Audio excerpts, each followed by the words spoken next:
आजकल एक बीमारी बड़ी आम है। बीमारियों की अक़साम होती हैं ना। कुछ लोग कहते थे शुगर आम है, कुछ का कहना है कि नहीं, मसाइल हेपेटाइटिस सी का ज़्यादा बढ़ गए हैं, कुछ कहते हैं नहीं, अब तो जनाब हार्ट पेशेंट इससे भी ज़्यादा हैं।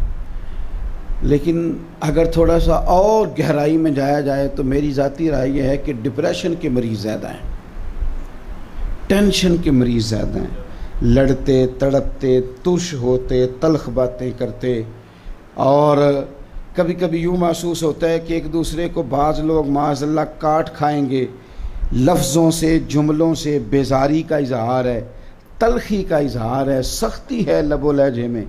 मेरे आला हज़रत फ़ाज़िल बरेलवी रहमतुल्लाह अलैह मलफूज़ात शरीफ में एक वजीफ़ा बताते हैं। फरमाते हैं तो एक दफ़ा पढ़ ला हौला वला कुव्वता इल्ला बिल्लाहिल अलीय्यिल अज़ीम, एक दफ़ा पढ़।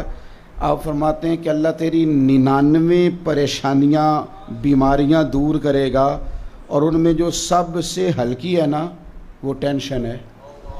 तेरी 99 परेशानियाँ बीमारियाँ तकलीफ़ें दूर करेगा, और उनमें से जो सबसे हल्की बीमारी दूर होगी ना वो टेंशन की बीमारी है, बाकी से बड़ी बड़ी दूर होंगी। तो 99 बीमारियों का इलाज एक दफ़ा आपने कहना ला हौला वला कुव्वता इल्ला बिल्लाहिल अलीय्यिल अज़ीम, 99। तो गोली खाने को जो बंदा तैयार होता है और इंजेक्शन लेने को जो तैयार होता है, तो वो लाहौल शरीफ पढ़ने को तैयार क्यों नहीं होता? वज़ाइफ पर, इबादात पर, अज़कार पर